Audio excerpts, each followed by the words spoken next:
આજે એક વિચાર આવ્યો કે કોઈના જીવનમાં આપણે દખલ કરવાની નહીં, અને આપણા જીવનમાં કોઈ દખલ કરે તો ચલાવી પણ નહીં લેવાનું.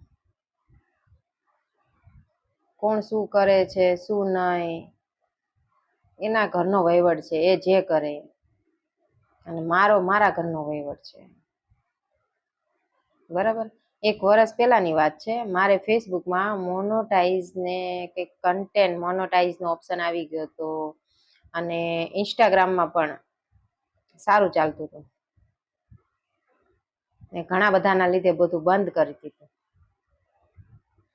પણ એનાથી એ લોકોને કોઈ ફરક ન પડ્યો, મને ઘણો બધો ફરક પડી ગયો. મારા ઘરે કોઈ ખાવાનું આપી જવા નહીં આવતું, ઘર ચલાવવા નહીં આવતું, એ તો અમારે જ ચલાવવું પડે છે.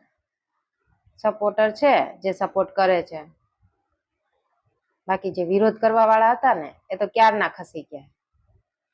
જે આપણી ઉપર દાદાગીરી કરે છે ને આપણા ઘરનું ચલાવવા આવે છે ને, એ બગાડવા માટે, કઈ સારું કરવા માટે નહીં.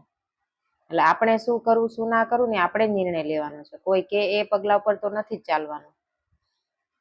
એટલે હું શીખીશ હવે એડિટિંગ, વિડીયો બનાવવાનું, વિડીયો મૂકીશ, અપડેટ રોજનું. શું કરવું શું ના કરવું એ મને ખબર પડે છે. બધા પોતપોતાનું કરજો, દખલગીરી કરવા ના આવતા. પછી હું દખલગીરી કરીશ ને તો સારું નહીં લાગે, ખાડા જેવા મોઢા થઈ જશે.